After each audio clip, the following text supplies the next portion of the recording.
Welcome everybody out to our SEO presentation tonight. We're going to be talking about what you're seeing on your screen here, which is the periodic table of SEO success factors. Now, this was something, we didn't build this. This is something that's been out there for a little bit. This is something that a site called Search Engine Land put together, which is generally well known as a leader in SEO understanding and how the search engines work. So they put together this periodic table, which I think is pretty accurate. It's very similar to a lot of what we teach here. And the idea behind this, if you remember, your sixth grade science class, you guys know what a periodic table is, right? Or most of you do. It's something you would have studied. Maybe you studied it in college, right? Certainly at some point in your schooling, you probably studied it a little bit. But it's usually the chemical elements, right, laid out in a table, and it's got a particular structure for why it's laid out the way it is. It's similar here. So I'm actually going to share this link with all of you guys so that you can come in and look at this table. I'm going to send it out in chat to those of you who are here live, and then if you're watching this recorded, we'll probably just put it out in the comments section. Did everybody get that? I just sent out the link. Everybody should see that somewhere in the chat window. That way you can go and study this a bit more later. Now this is going to be this will be very high level today. We're not going to go into any detail on really any one of these items. This is just supposed to teach you guys in a general sense how to take a website that's been created, whether it be a blog or maybe it's an e-commerce website, a dropship website, whatever the case may be. This is going to show you in general how to get that website trusted and visible in Google. And not just Google, but Yahoo and Bing and all the other search engines, because they all basically follow the same set of rules. And these are the factors, very high level. Okay, so you'll notice as I scroll down on this table, there's two sets of factors. Do you see that up at the top there, guys? One are the on the page SEO factors, and the other set is the off the page SEO factors. So in other words, there's certain things that you guys can actually do on your website. You physically do on the website you own through editing it and adding content and other things that will impact the way you rank in search engines. On the flip side, there are certain things that you do not on your website that are called off-page factors, and those are the things on the right. Okay, and they're put into these like little subsections, which we'll talk about. Now, just in general, for those of you guys who don't know very much about SEO at all, SEO just simply stands for search engine optimization. So, in other words, it's the process that you take to get a high ranking in Google. For example, let's say you're trying to rank for the keyword phrase fashion jewelry. Okay, I'm doing a Google search right now, fashion jewelry. Let's pretend for a minute I've got a jewelry website and somebody does a search for fashion jewelry. I'd like to see my website show up high here, right? Because traditionally, if you don't show up with high in Google, you're probably not going to get clicked on that much in a search engine. Well, one thing you guys will notice when I did a search for fashion jewelry is this right here. Oh, whoops, let me grab my highlighter, my pen. Somebody explain to me what that means. Have you noticed that whenever you do a search in Google, you get you get a little statistic like that?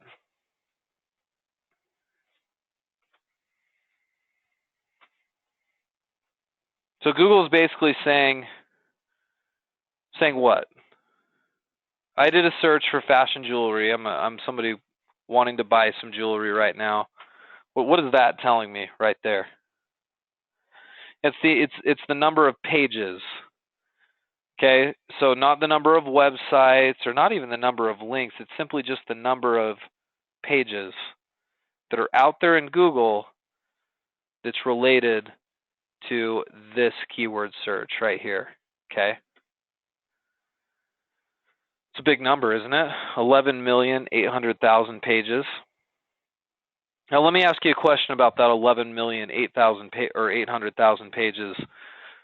Are those, what kind of pages are those? Are they all shopping websites? Are they news websites? Are they fashion blogs?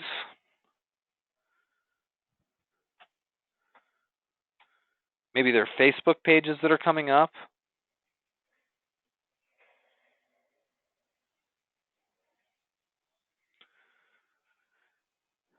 Well, we don't really know, right? There's no way for us to find out without sort of clicking through these sites, but I can assure you it's lots of different kinds of sites. Just because you see 11 million, almost 12 million pages that are supposed to show up or that are potentially relevant for this search, it doesn't mean that that's how many competitors are trying to sell fashion jewelry, right? It might be that my wife on her blog mentioned that she went shopping the other day and found some really nice fashion jewelry that she purchased.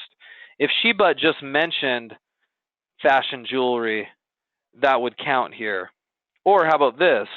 Maybe there's a news story out there that uses the word fashion somewhere in it and then uses the word jewelry somewhere else in the news story. They're not even put together. But just because both the word fashion and jewelry are used somewhere on the page, that would be included. So it's not like all of this is direct competition. It's just the number of pages that Google thinks is relevant to this keyword search, okay?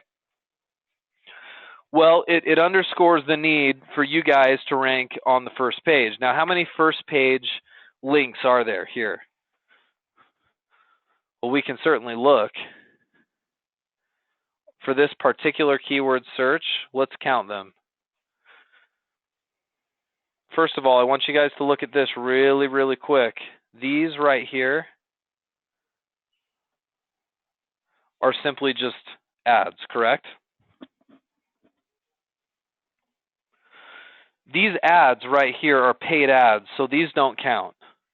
Okay, we're not going to count these. I could have your website ranking there tomorrow, right, if we're willing to pay for it. But we're not going to count these.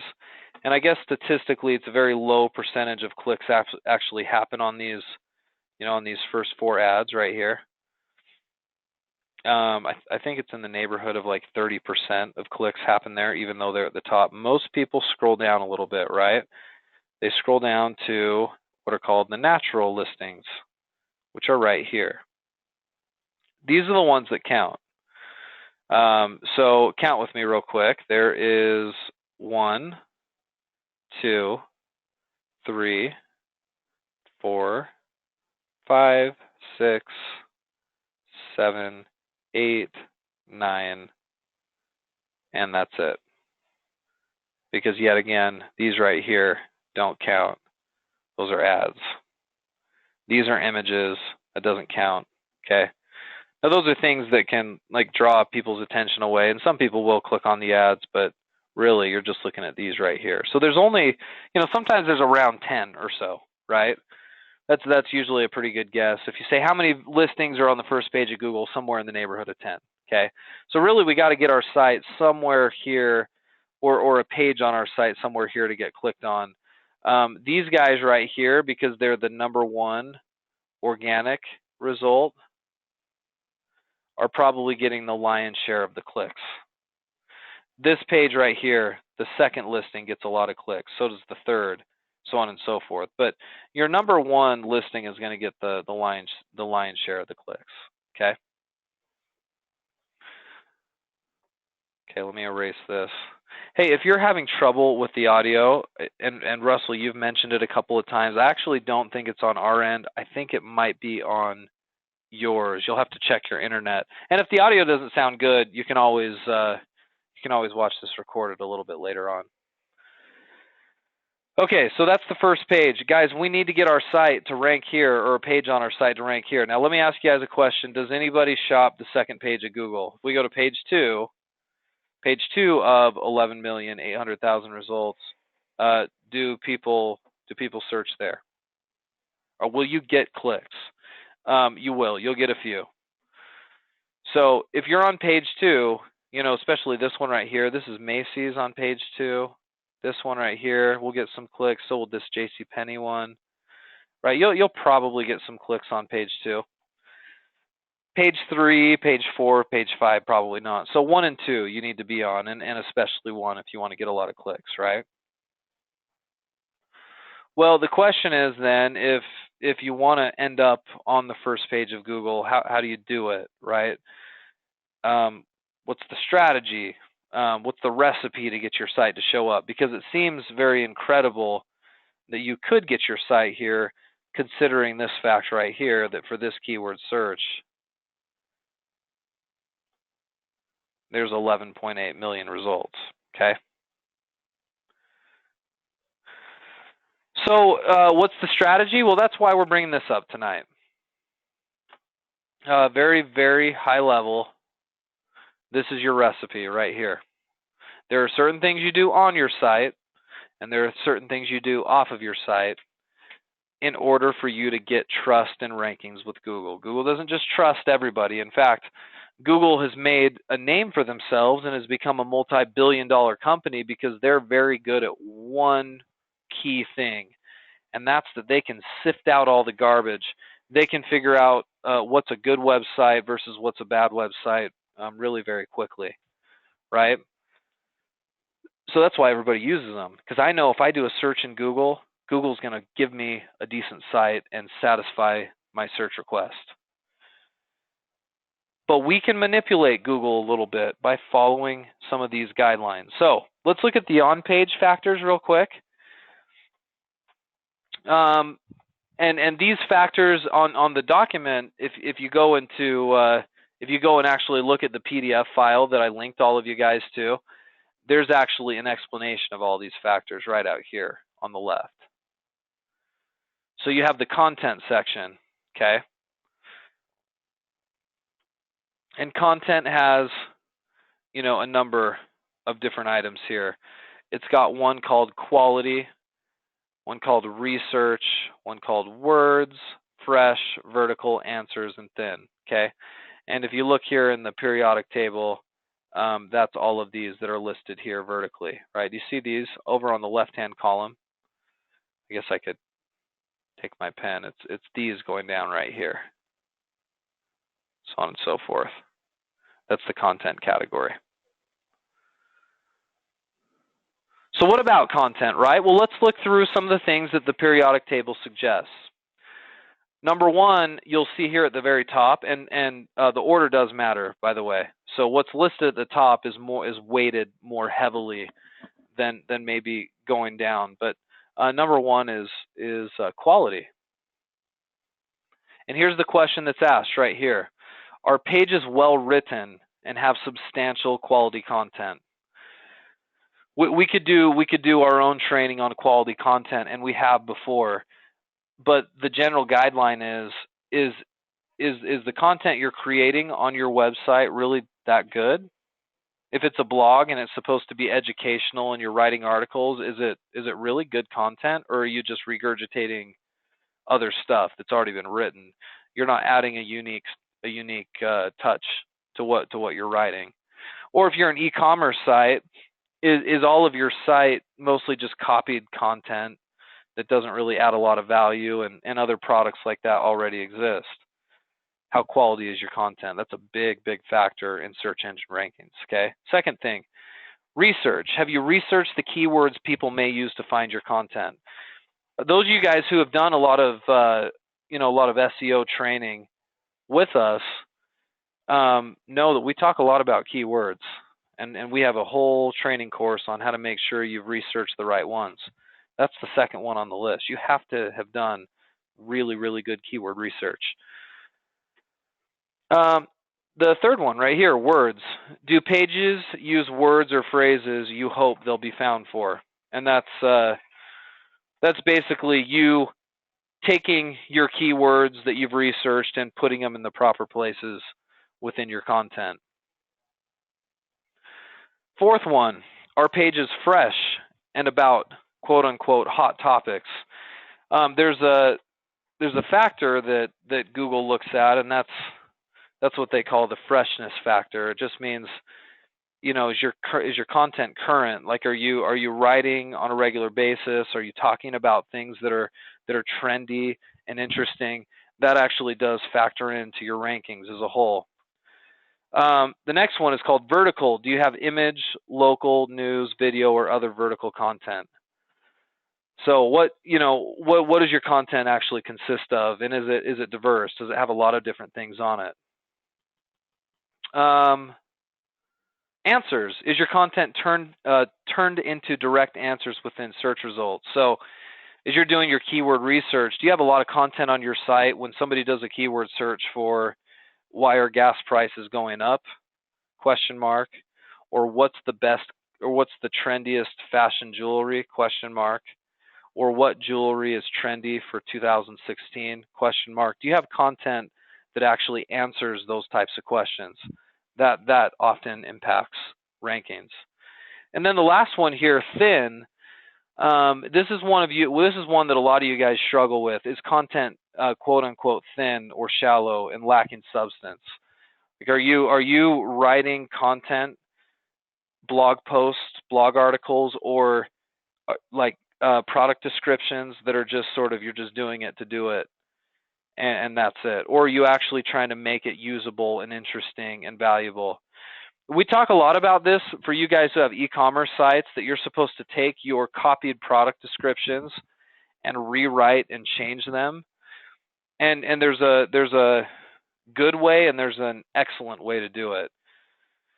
The good way would be to take the existing product description and just make sure it's all reworded and it's not copied. That's the good way. The exceptional way, or the excellent way to do it, would be to take that content, rewrite it all, but then research other sites on the internet that are selling the same product and take the good things out of their product descriptions and add them to yours and really elevate it to where your product description of that product is the best out there.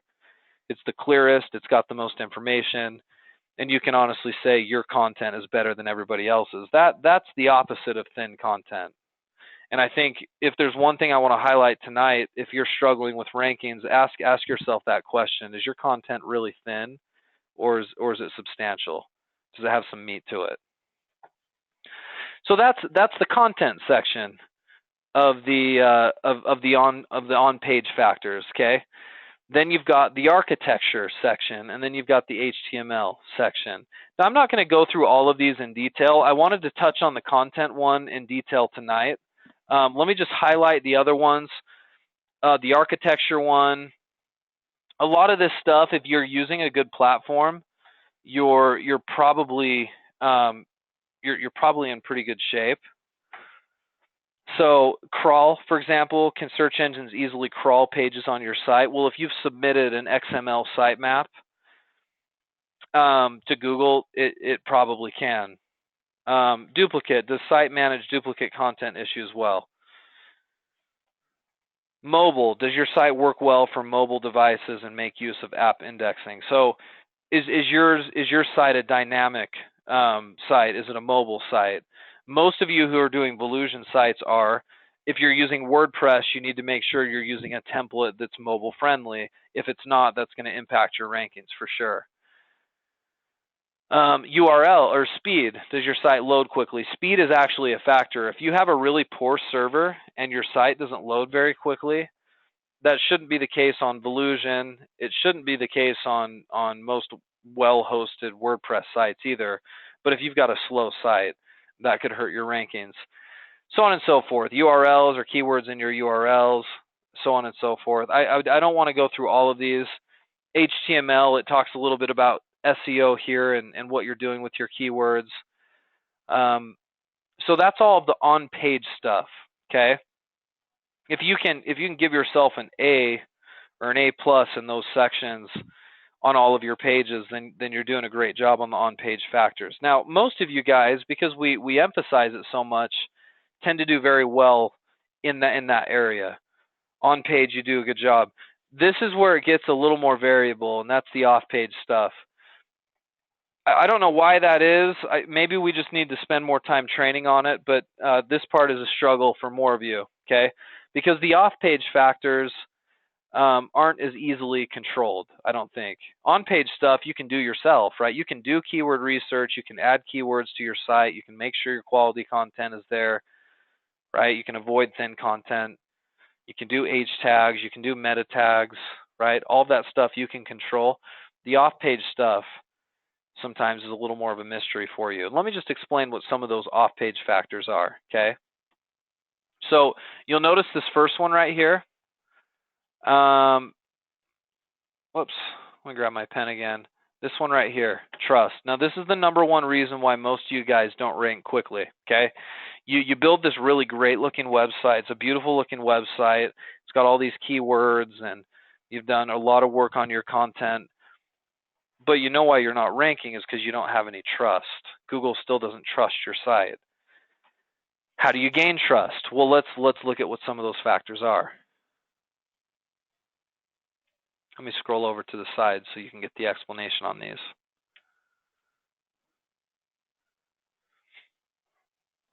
Okay, so at the top, authority. Do links, shares, and other factors make site a trusted authority? In other words, you have other sites out on the internet that actually link into you and link into your content because you're like a trusted resource, right? You're a jewelry store and you have this great jewelry blog that talks all about how to identify fake jewelry, how to value jewelry, what's trendy. Are you looked at as an authority? Because if you have those inbound links, that helps you with that, okay? So authority is a big one. Engage is another one. Do visitors spend time reading or bounce away quickly? So there's a statistic you guys will learn about it as you do more and more marketing. As you look at your Google Analytics, you have something called a bounce rate, which means if somebody comes in and visits your site and they don't explore any other pages on your site other than the one that they came to originally, that counts as a bounce. If I come to your site and I spend 1 minute on the page that I came in from Google, and then I click over onto another page of your site, that's not a bounce. That's me exploring your site. And Google makes the assumption that, you know, the fewer bounces you have, the more people are actually digging in and clicking around in your site, the better your site is. So you want a low bounce rate. You want people engaging in your content, okay? History is an interesting one. This is a tough one for most of you guys, meaning has site or its domain been around a long time operating in the same way? So in other words, how new is your domain name? A newer domain name isn't as trustworthy. So, you know, you can't control that. If you're a brand new site, you know, you just have that going against you. But over time, by and large, ranking should become a little easier because your domain is actually aging, and that's a positive element to your periodic table here. Identity. Does site use means to verify its identity and that of authors? It's not as that's probably not something you want to concern yourself with too much at this point, especially if you're an e-commerce site. Has site been flagged for hosting pirated content? That's probably not an issue. I mean, you guys aren't doing anything illegal on your sites. Ads. This one you might want to look at though. Is your content ad heavy, especially above the fold? Okay.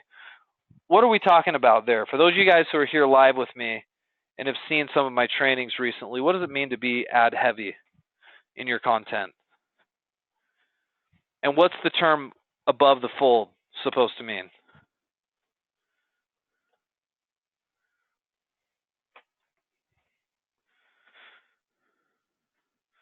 Right, if you've ever looked at a newspaper and you know how it's got that fold in the middle of it, all the stuff above the fold is really like your most important stuff. If it's below the fold, it's not. And so if you have ads and too many ads above the fold, you look a little too ad heavy, right? Your focus isn't on your content, your focus is on your ads, and that's Google and other search engines don't like that as much. You can have some ads above the fold, but that shouldn't be all I'm seeing, in other words, right? So that's certainly a trust factor, right? Too many ads throughout your site, exactly. Yeah, Cindy, that's a good way to look at it. I think it means you can't even get to the content because the ads keep getting in the way. How many of you guys have ever been on a site where you get there to read an article and then boom, you get hit with a pop-up? And then finally you get rid of the pop-up and then you're looking for the article because you can't even find it because it's somewhere hidden amongst all of the ads, right? That's what that's talking about. That's a negative in terms of search engine rankings because people don't like it. Nobody does, right? It's annoying to read a website like that. So that's your trust factors. You have one called links right here. We talk about links as votes, and we've talked about this before. The more links you have that point to your site, the more votes that you've got to rank high. So there's 5 factors here. One is the quality of the link. Is it coming from a respected site? The next one is the text inside the link. Do links pointing at pages use words you hope they'll be found for? So, are you getting any links to your site that actually are the words fashion jewelry and link to you? Or do all of your links just say click here? You want a bunch of your keywords linked to you. The number, do many links point at you at your web pages? Do you have a lot of votes? You have a lot of other forums and blogs and websites that link to you. Now, I want you to look closely here because some of you guys have fallen into this trap before. There's something called paid links. Have you purchased links in hopes to get to gaining better rankings? Paid links are a huge negative. Now, if you look here on the periodic table, you'll see it in red. Red are negative impact elements here. Okay, so paid links, it has a little -3, meaning it's really, really bad if you've paid for links. And that just means that maybe you've gone to Fiverr.com and you saw for $5 you can actually pay to get 50 links pointing to your site. Guys, that's bad. Don't pay for garbage links. It's not a quick fix. You talk about link building and doing it naturally and doing it well. Some of you guys have gone out and tried to cut corners and paid $5, $10, $15 to get 100 links. That will hurt your website in the long run. You have to be so careful that you don't do that. Okay. Anyway, I'll scroll through the rest because we're running out of time. This is personal. We'll skip through that a little bit. Social. There are social cues that help you rank better. So if your site's getting shared a lot on Facebook or mentioned in different social media, Twitter or Instagram, whatever, that can actually impact your ranking within Google. So social signals, positive social shares, Twitter and Facebook and Google Plus and LinkedIn and all the rest of them. If your site's being shared around social media, that's a positive cue. Okay. So real high level, guys, if you're implementing all of these factors right here, and there's a lot of them, right? That's why we spend so much time in our program training on it, because what's cool about it is while none of this has to cost money necessarily, like you can do a lot of this on your own, the one thing it does cost you is time. It takes time to do all of these things. And many of you I've noticed who have a website will actually come out of the gates like really excited to do it, and you've got this great idea and you have this beautiful site built and you're working on your blog or your e-commerce site, and what I notice is you do it for a little while and you start to burn out, because what happens is you're doing these things here, or at least some of them, and you're not seeing traffic come to your site right away. And so you jump to the conclusion that simply it doesn't work, right? Either what Trevor is teaching me doesn't work or the program doesn't work. It's just, it doesn't work. And I always think that is akin to somebody joining a gym, right? All you guys who January 1st rolls around and you sign up for your gym membership and you go strong for 2 weeks, and then you take a good look at yourself in the mirror 2 weeks later after working hard, and you don't look any better. And then you hop on the scale and you find out you haven't even lost weight. In fact, you put on 3 pounds, and this is after you've worked tirelessly for 3 weeks to get into better shape, or 2 weeks, whatever it is. And then what do? You quit because you say, you know what, this isn't worth it. It's not working, right? It's the same thing that happens here, and too often, which is why I'm having this training tonight. If it's not working for you yet, either you're not applying everything that's listed here, or you haven't done it for long enough. Google's not just going to rank you just because you want to make money online and you have a pretty good business, right? It takes these factors. So can I just recommend, if you're not seeing a lot of traffic, to evaluate 2 things, okay? One, how long have you been working at it? Has it really only been a month? If it's only been a month, you might need to work at it for longer. Can you see results in a month? You can. But if you're not, it's probably because you haven't been working on it long enough. And then 2, have you really actually done all of these things? Because if you haven't, then you need to get to work. And if you're still not ranking after having done all of this and waiting your time, something is wrong. And that's when you need to have a conversation about it with your coach. But my guess is 99.9% of the time, if you're struggling to get rankings, it's because you haven't done all these things and you haven't done it for long enough, okay? And my clients that are ranking well and are seeing sales off of search engine results, it's because they gave it the time it deserved. Ranking in Google is not a cheap experience, right? There's only 10 spots on the first page. We established that a few minutes ago. You don't just rank there because you want to. You've got a lot of other people that want to do it, but if you know the formula like we're showing you tonight and you're willing to put in the work, then yes, you can achieve those first page rankings. Okay? Okay. Let me just check your comments real quick before we finish up. Yeah, the pop-ups on financial websites are very popular. They drive me crazy.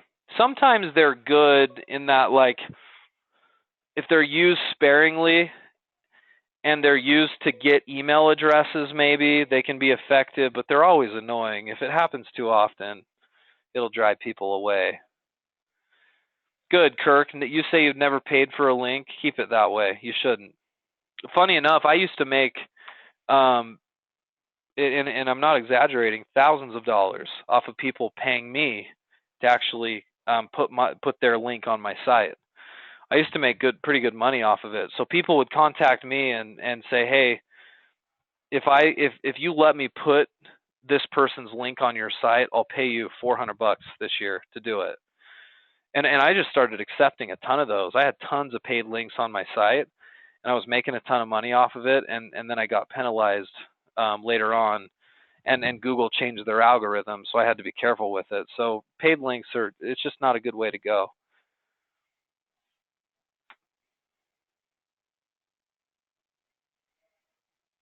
Yeah, I mean, you want to have your products and your links come from a lot of different websites. Pinterest, if you can have links coming in from Pinterest to your site, that's good. You can pin your products and stuff. Remember, on the periodic table, it says you want links from quality places and you want a high quantity of links. So the more the merrier, yeah.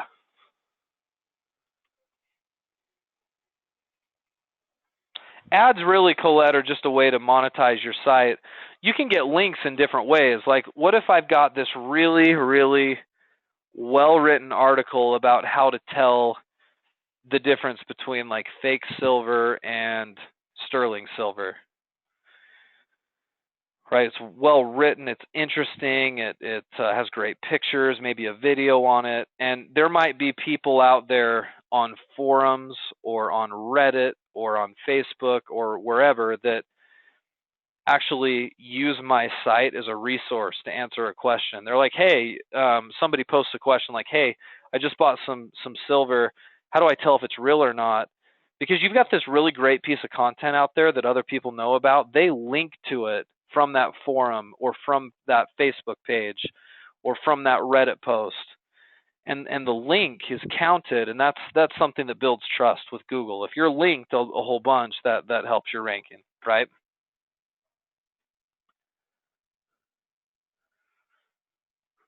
Yeah, we'll definitely do some training on Pinterest. That's just one I really haven't gotten around to in our Thursday night meetings.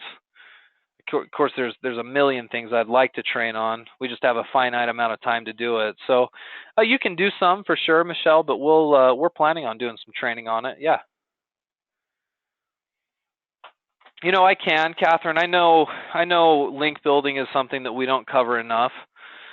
Where to get the links, how to get them, etc. So yeah, sure. That's on the docket for sure to be covered a bit more. Link building's got it's different now than it used to be. It's a little harder to do, and so yeah, we could certainly spend a bit more time on it. You say, is there a trick to engagement?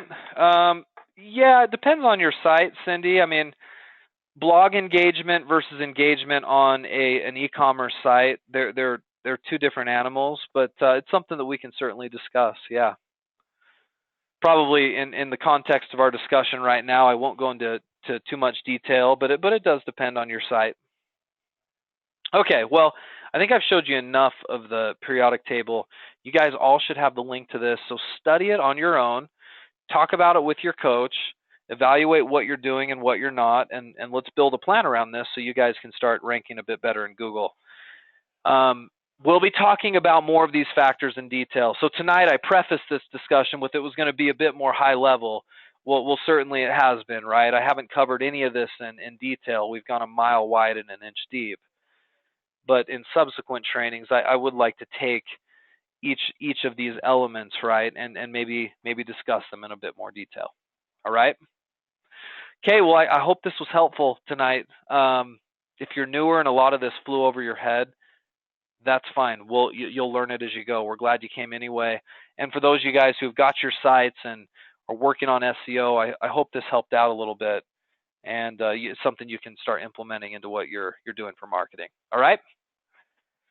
Okay, everybody, have a good rest of the week. I will see you all next time, same place.